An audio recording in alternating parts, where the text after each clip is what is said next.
Hi there, welcome back to Haunting Veils. It began with ink on paper, a letter written in haste, sealed in secrecy, and sent to the wrong hands. By the time the sun rose, someone was dead. The letter that killed is not just a story of murder. It's the tale of a message that should never have been read. When Hercule Poirot receives the letter himself, he knows at once, this is no ordinary crime.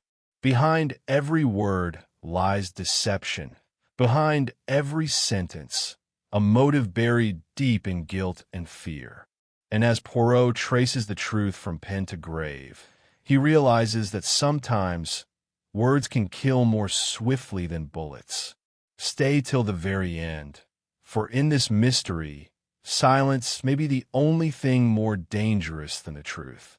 And don't forget to like, share, and subscribe to Haunting Veils, where every secret finds its voice in the dark. Chapter 1. The Letter Arrives. The morning fog hung low over London, heavy and unmoving, like a curtain refusing to rise.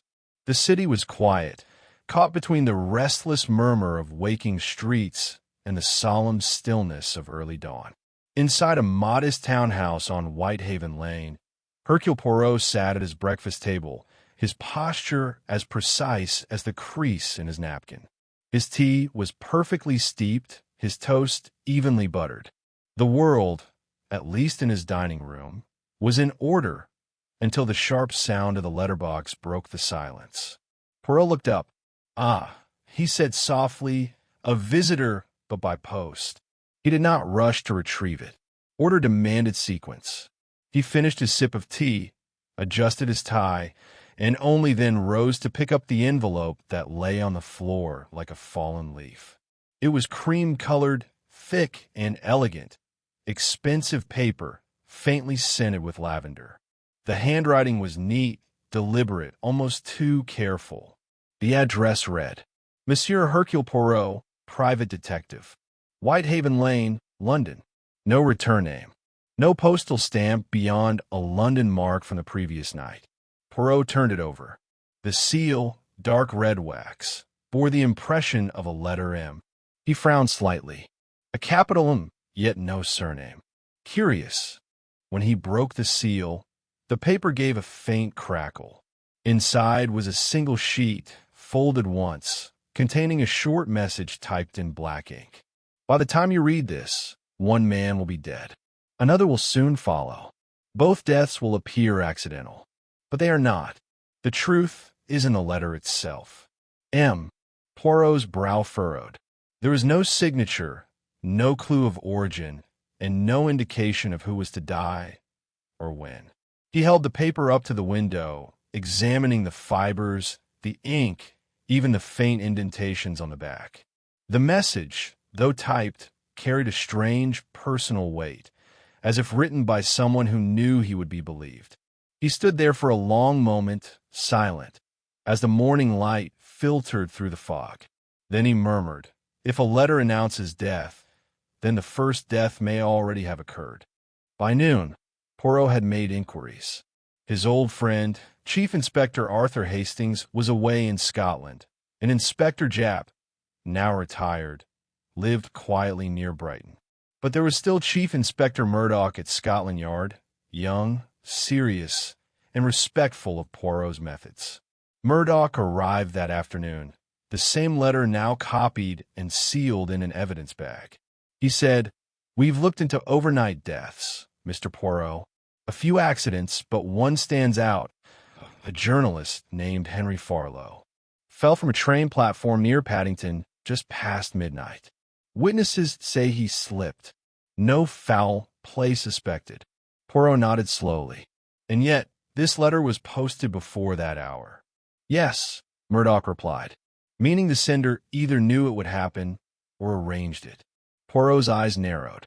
Precisely. They visited Paddington Station together. The fog had thickened by evening, rolling through the platforms in gray waves. Poirot's small frame moved with purpose, every step deliberate. A uniformed officer showed them where Farlow had fallen. He was seen arguing with someone just before the fall, the officer said. A man in a gray hat, but the witness didn't see his face. Murdoch frowned. We didn't find any letter or notes on him. Poirot's gaze drifted to the edge of the platform. But perhaps, my friend, it was not on him we must look for the clue. It may be in what he left behind. He asked to see Farlow's belongings, a pocket watch, a torn newspaper clipping, and a folded sheet of stationery from the London Gazette. The clipping caught Poirot's eye first. It was about a businessman named Charles Whitmore, recently accused of fraud but never charged. The article was dated 2 weeks ago. Poirot turned to Murdoch, a journalist investigating a man of wealth and scandal, and now he falls to his death. Perhaps the word accidental is a courtesy. Murdoch nodded grimly. I'll have Whitmore's background checked. Poirot placed the newspaper down gently. And the second man who will die, as the letter promised, we must learn his name before the ink of this prophecy dries. That evening, Poirot returned home. He placed the mysterious letter on his desk, beside the newspaper clipping. The words echoed in his mind. The truth is in the letter itself. He examined it again, the typing, the spacing, even the irregular alignment of the final line.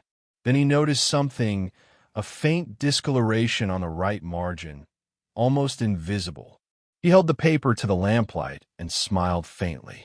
Ah, monsieur, you hide secrets in the shadows of ink. There were faint impressions from another message, something written on the sheet above this one, pressing through the fibers. Poirot shaded the paper lightly with a pencil, revealing ghostly letters. It read, "If he speaks again, end it quickly. M." Poirot leaned back, thoughtful. So the letter was not merely a warning, it was part of a conversation. Someone typed this on a machine used for darker business. And it is likely the machine still sits in London, humming in a quiet office or a guilty home. He knew what to do next. The next morning, Poirot visited the offices of the London Gazette. Inside, the newsroom was alive with typewriters clattering and phones ringing. He was met by Clara Reynolds, the paper's managing editor, sharp-eyed, calm, dressed in black. "Mr. Poirot," she greeted. "Yes, we're all terribly upset about Henry.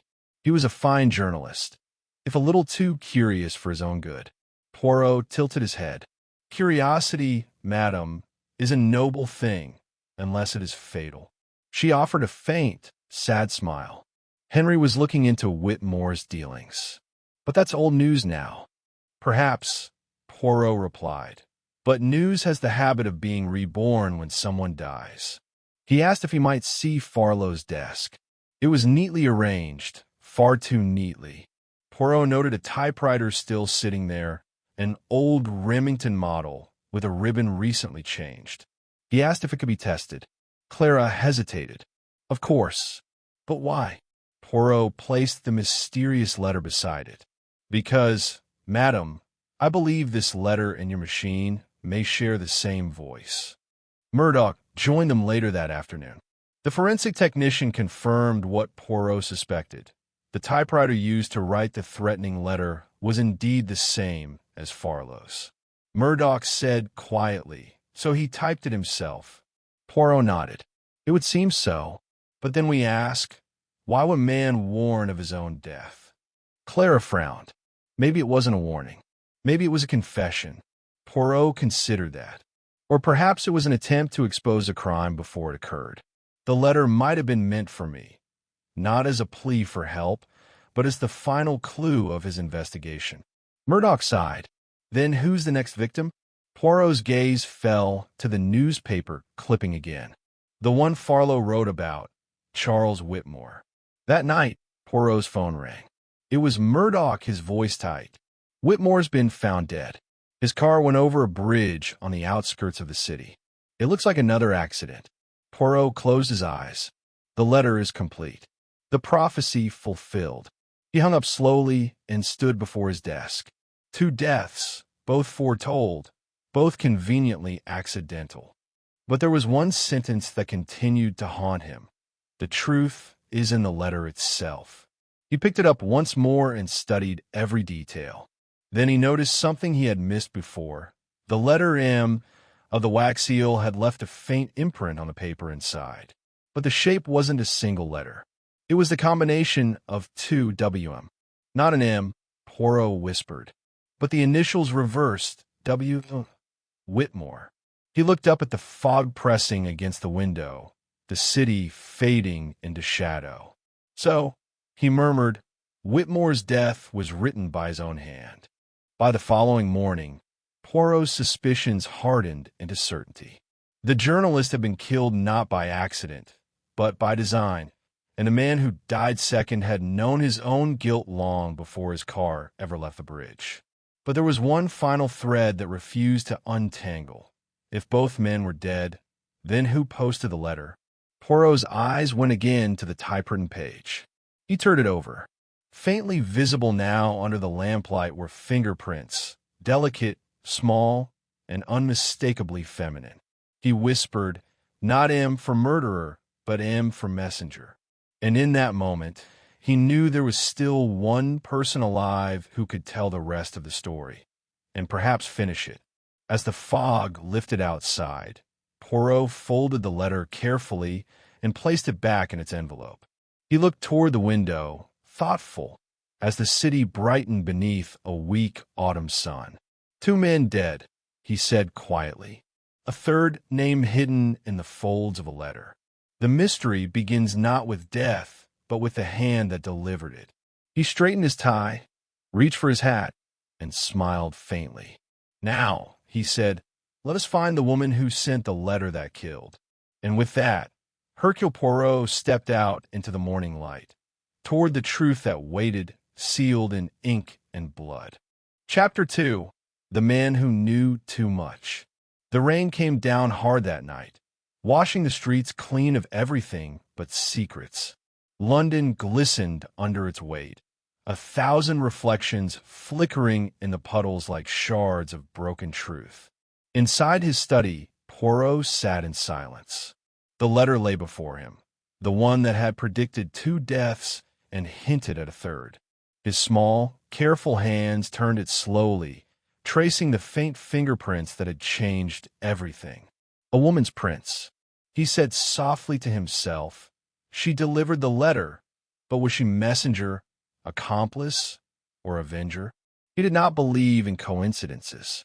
2 men connected by deceit, a journalist and a businessman, both dead within days of each other. And now, the shadow of a woman in the middle. The knock on his door broke the silence. Chief Inspector Murdoch entered, rain still glistening on his coat. He looked tired. Evening, Poirot. I thought you'd be asleep. Poirot smiled faintly. Sleep, my dear Inspector, is for those who have finished asking questions. I have only begun. Murdoch handed him a small file. You asked about Henry Farlow's background. Here's what we found. He was digging into Whitmore's finances, yes, but also something else. Something connected to a company called Marwood Holdings. The owner, a woman named Margaret Whitmore, Charles Whitmore's wife. Poirot raised an eyebrow. The widow. Exactly. She's the one who claimed her husband's body this morning. Seems calm, but there's talk she was already consulting lawyers before he died. Inheritance, estate transfers, the works. Poirot folded his hands. A woman who prepares before tragedy. That, Inspector, is a woman to be studied. Murdoch leaned forward. There's more. We found correspondence between Farlow and Mrs. Whitmore. Letters, dated last month. Some friendly, others personal. Ah, Poirot said softly. The journalist and the widow. Friendship that turned to fire, perhaps. Murdoch nodded. It looks like she might have been his informant. Maybe even more than that. Poirot's eyes glimmered. And now, both men she was tied to are dead. One called a lover, the other a husband. Both connected to her company. Curious, is it not? Murdoch's tone dropped low. So what are you saying? That she killed them both? Poirot shook his head. No, not yet. I say only this. When love and money share the same letterhead, tragedy is rarely far behind. The next morning, Poirot visited the Whitmore estate. The gates were tall, the hedges perfectly trimmed, the kind of order that money buys to hide chaos. Mrs. Margaret Whitmore greeted him in a long black dress, her eyes veiled by dark glass. She was beautiful, poised, but every movement carried restraint, the elegance of someone who rehearses emotion. "Mr. Poirot," she said, "I know who you are. The police mentioned you might come." Poirot bowed slightly. "Indeed. I am sorry for your loss, madam." "Both of them."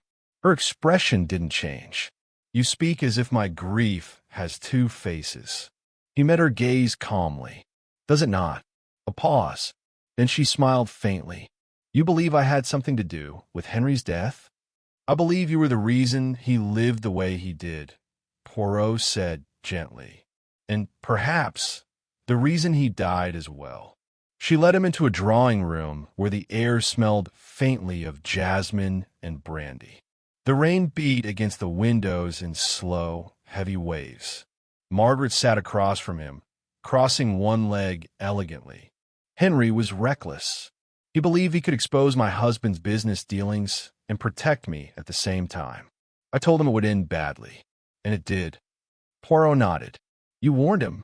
"Yes," she said, her voice soft but steady. "Charles found out. He confronted Henry at the station that night. Henry threatened to publish everything he knew. Then he fell. Maybe it was an accident. Maybe not." Poirot tilted his head. "And your husband's death? Was that an accident as well?" She looked at the fire. "If there is justice in this world, perhaps it was." Poirot studied her for a moment longer, his eyes unreadable. "You are a woman of deep feeling, madam, and of great control. I admire both qualities. But may I ask, who posted the letter?" She blinked. "What letter?" "The one sent to me, predicting both deaths." She hesitated, genuinely confused. "I sent no letter, Mr. Poirot." He leaned back slightly. "Then I fear someone wishes to write your story for you. And I intend to read every line." After leaving the estate, Poirot instructed Murdoch to check the postmark on the letter again. The results came that evening.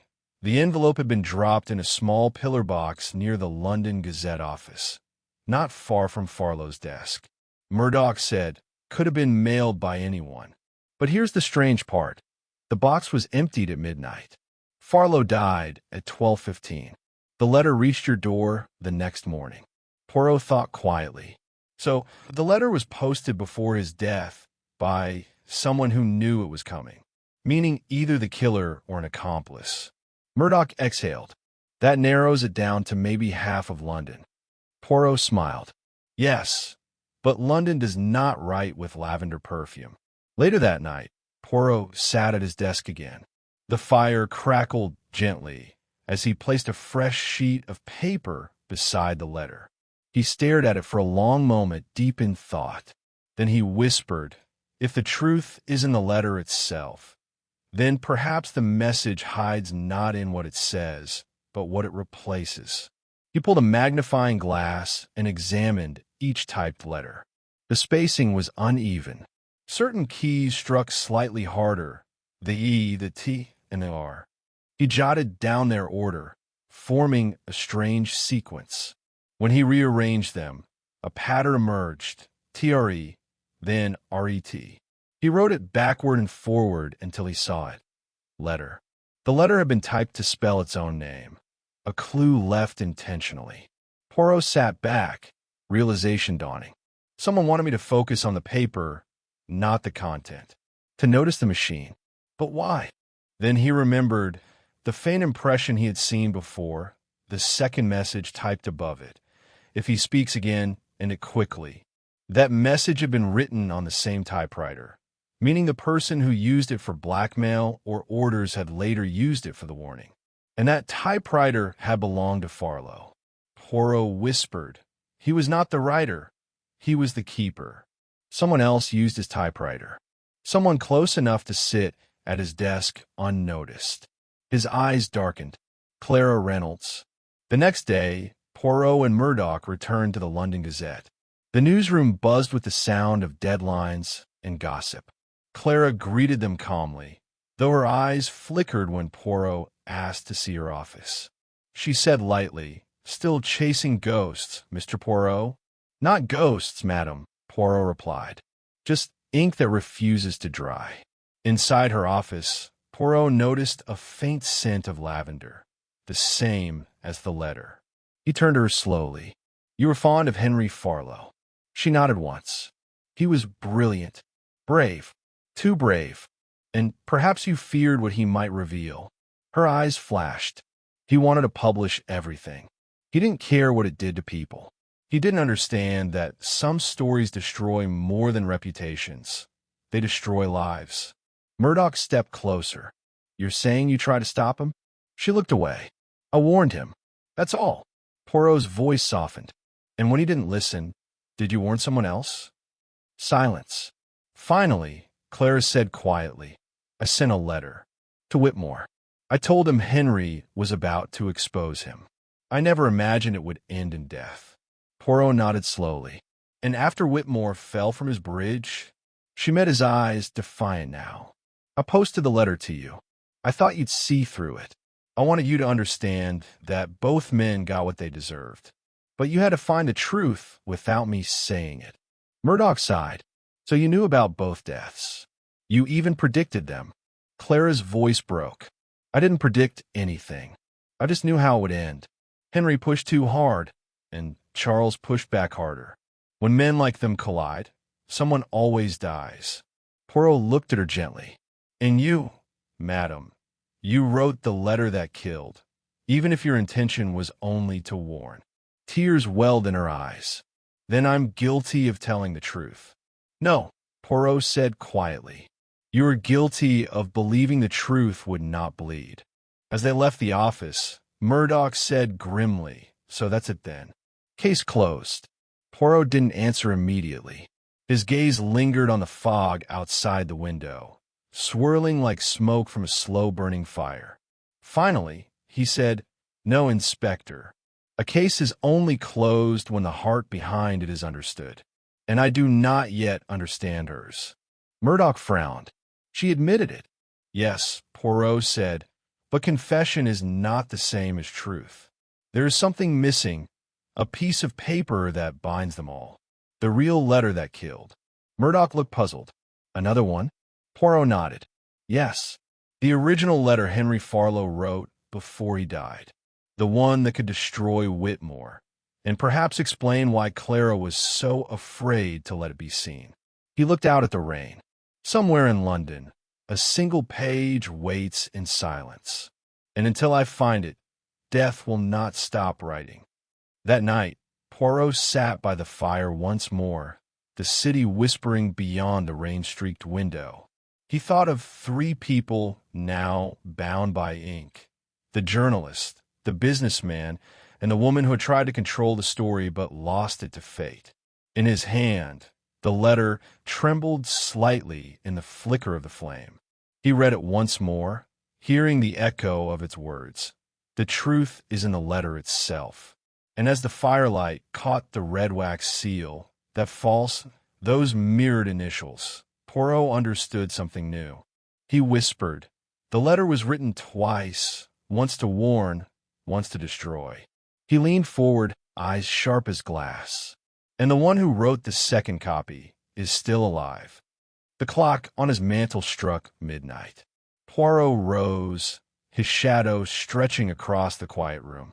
He put on his coat and hat, the raincoat that had seen too many storms. He murmured, "Tomorrow, the truth will write its final chapter." Then he stepped out into the wet London night, walking toward a revelation that waited in ink, paper, and blood. Chapter 3. The Ink of Lies. The rain had stopped by dawn, but the streets still glistened, 1,000 tiny mirrors reflecting a city that never truly slept. London had the air of a place holding its breath. Somewhere, behind polished doors and damp curtains, the truth was hiding, and Hercule Poirot intended to find it. He stood by his window that morning, watching the pale sunlight crawl over the rooftops. On his desk lay the letter, now sealed in a transparent envelope for protection. It had become both clue and confession, the heartbeat of a case that refused to rest. Poirot whispered to himself. The letter was written twice. The first to warn, the second to kill. So who replaced it? The question lingered like a shadow. He turned his notes. Henry Farlow, the journalist, dead at Paddington. Charles Whitmore, the businessman, dead in his car. Clara Reynolds, the editor, alive, but guilty of something deeper than words. And somewhere among them, the missing page, the real letter that started it all. Poirot knew it had to exist. The original exposé Farlow had written, the one Clara feared. It was the spark that burned through every lie.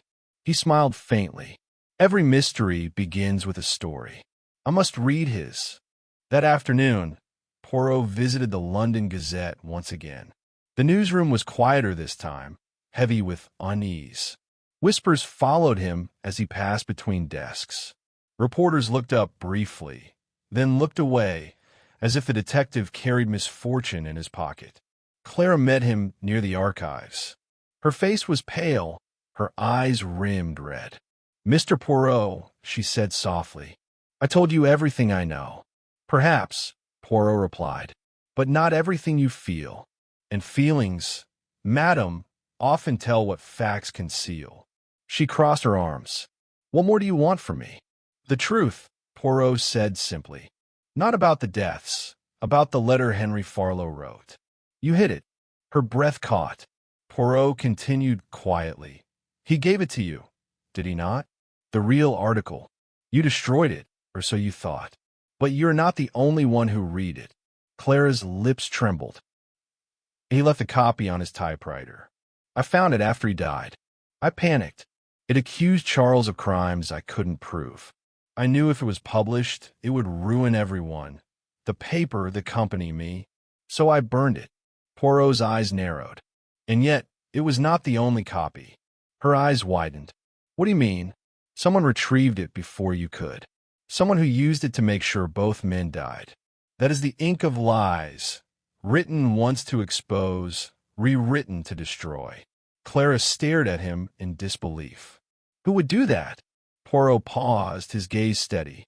"A man who knew them both, who stood to gain from their downfall.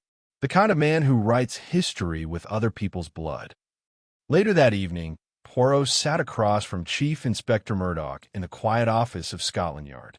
The lamplight cast long shadows on the walls. Murdoch leaned back, rubbing his temples.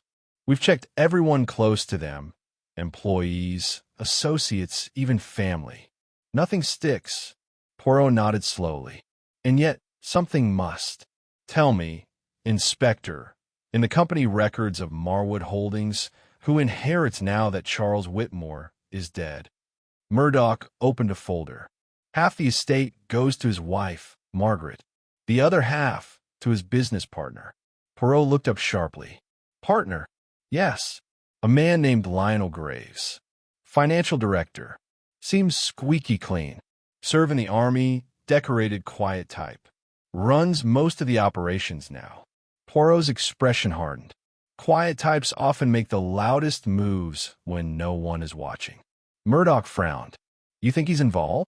Poirot stood. "I think he has written his own version of events. And perhaps he is the one who posted the letter." Lionel Graves lived in a tall building near the river, glass, steel, and wealth reflected in every surface. Poirot and Murdoch arrived just as evening fell. The doorman hesitated when they showed their badges, but eventually led them to the top floor. Graves opened the door himself. He was a tall man in his 50s, sharply dressed, with the cool confidence of someone who'd never been caught in a lie. "Mr. Poirot," he greeted, smiling faintly. "And the inspector, to what do I owe the honor?" Poirot stepped inside. "To the truth, monsieur. It has been rather elusive, but I think it hides very near this place." Graves chuckled lightly. "You think I killed Whitmore? That's absurd. He was my partner, my friend." "And Henry Farlow?" Poirot asked softly. "Did you know him as well?" Graves' eyes flickered for just a second, a pause too quick for most men to see, but Poirot saw it. He was a journalist, Graves said carefully. He wrote things he didn't understand. Poirot nodded. And now he writes no more. Murdoch's tone was stern. We've traced the letter that warned of the deaths. It was typed on Farlow's machine, but mailed from near your office. Care to explain that? Graves' smile thinned. Coincidence.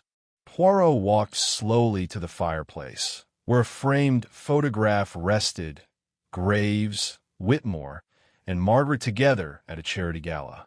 His eyes lingered on her.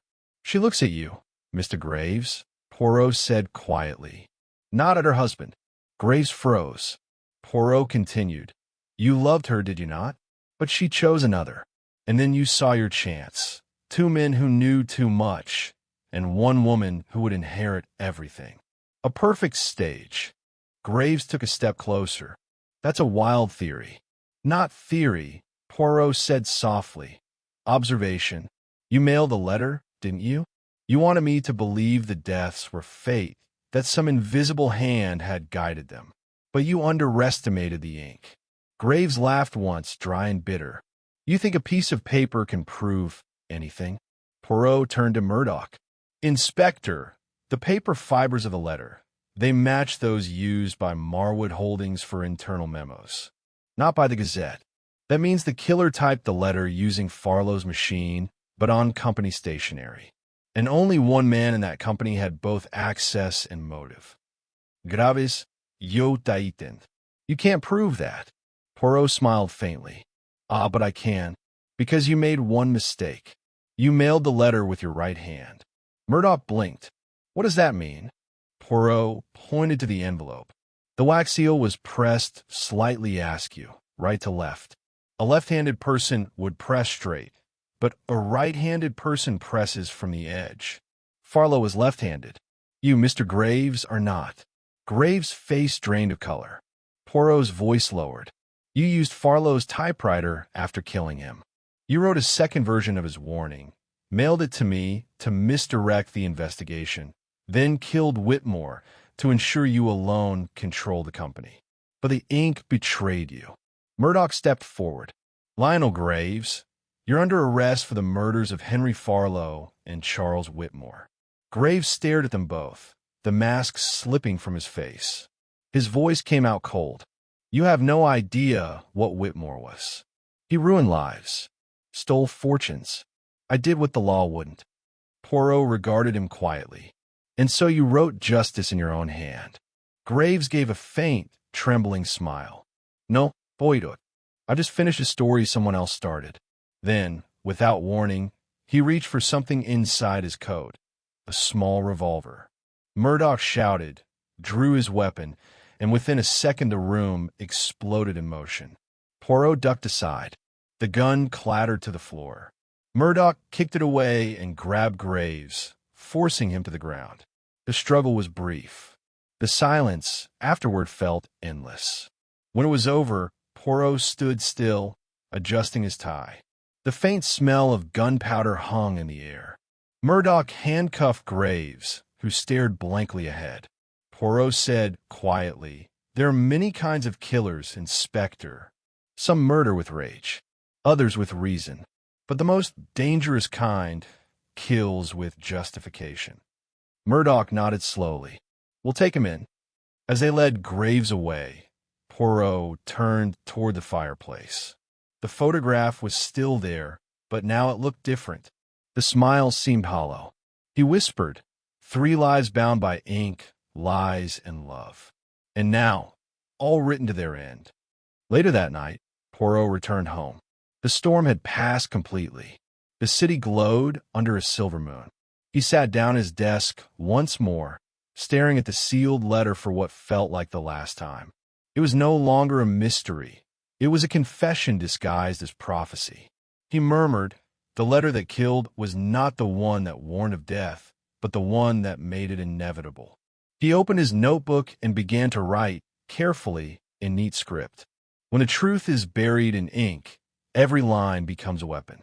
And when men use words to hide their sins, They must one day face the letter that kills. Poirot set his pen down and closed the notebook. The firelight flickered across his face, calm and thoughtful. He whispered, "Justice is not a letter, it is a sentence." The clock ticked softly in the quiet room. Outside, London exhaled. Another night of secrets coming to rest beneath its rain-soaked streets. Poirot rose, turned out the lamp, and left the letter on his desk, a relic of deceit, sealed forever in truth. Chapter 4. The Truth Written in Blood. It was a week after Lionel Graves' arrest.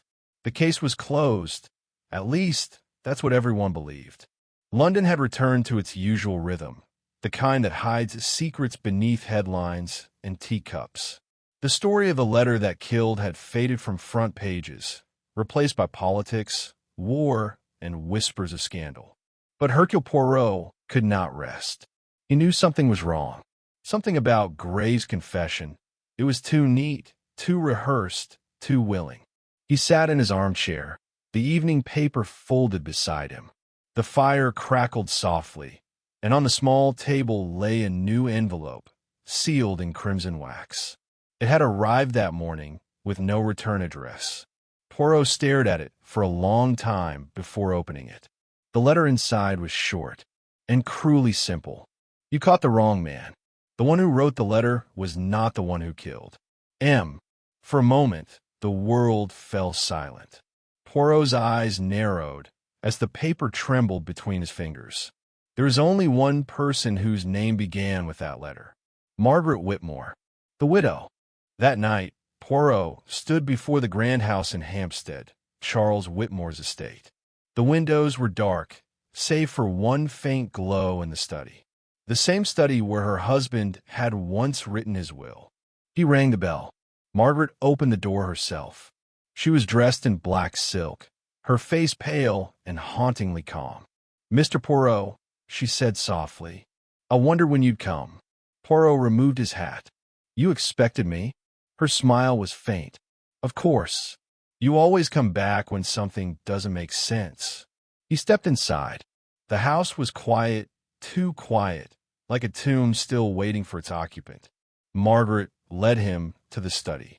On the desk lay a single candle, its flame trembling in the draught. Behind it, stacks of letters, some open, some sealed. Poirot spoke carefully. "I receive your message." She turned to him. "Then you know." "Perhaps," he said, "but I would rather hear it from you." Margaret walked slowly toward the window. The rain had started again, tapping softly against the glass. "Lionel didn't kill them," she said quietly. "He thought he did. I made sure he believed it." Poirot's eyes darkened. "Go on," she smiled, not cruelly, but with the deep exhaustion of someone who had carried a lie too long. Charles was not the man people thought he was. He wasn't a businessman. He was a thief wearing a gentleman's skin. He used the company to smuggle stolen securities through fake accounts. Henry Farlow found out. He tried to expose him. Charles wanted him silenced. Poirot's voice was barely above a whisper. "And you?" "I couldn't let Henry die," she said. "He was my friend. So I wrote to him, told him to run, to disappear. But it was too late. Charles found the letter. He killed Henry before I could warn him." Poirot's eyes widened. "Then why did you send me that second letter? Why frame Lionel Graves?" "Because he killed Charles," she said simply. "And I made sure he did." Poirot was still. "You led him to believe Charles murdered Henry." "Yes," she said, her eyes glistening.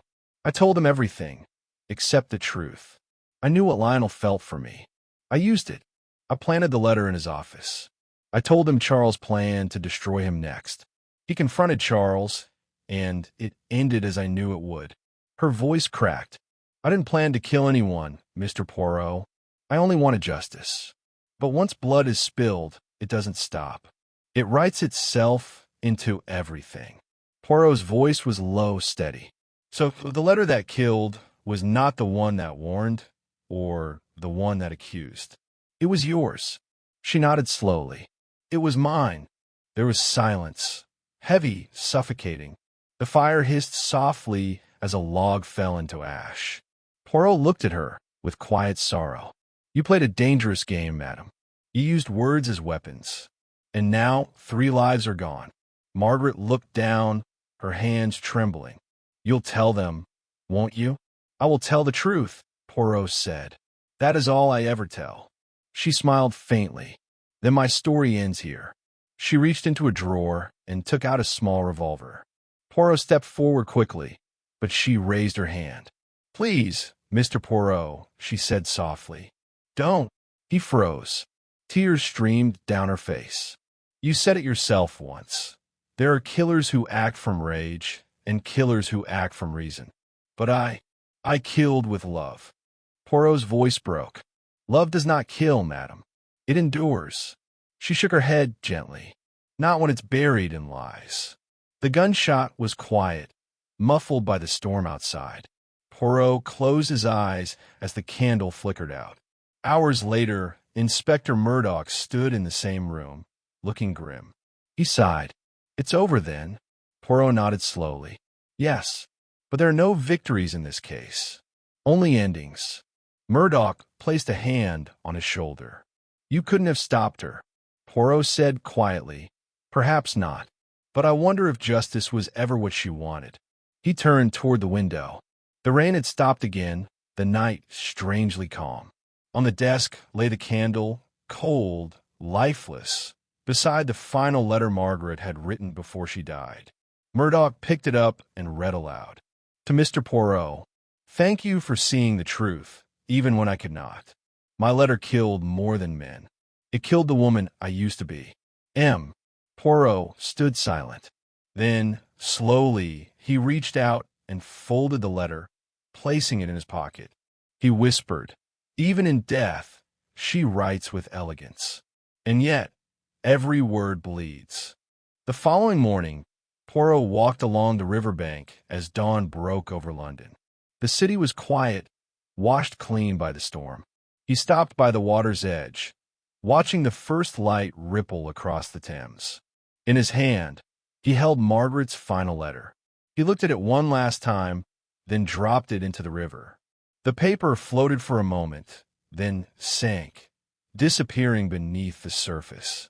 Poirot murmured, The letter that killed is gone, but its truth remains. He turned and walked away, his reflection fading into the rising sun. The story had ended, not with triumph, but with silence. The kind of silence that only the living carry. And yet, somewhere in that silence, a voice whispered through the rain. Every letter tells a story, but some stories should never be written. And so ends another of Hercule Poirot's mysteries, a tale written in ink, sealed in lies, and washed away in truth. If you felt the chill of this story, if you followed every clue, every pause, every heartbeat, then join us again. Because in Poirot's world, every word matters, and every silence hides a crime. Subscribe, share this mystery with a friend, and step once more into the shadows with us.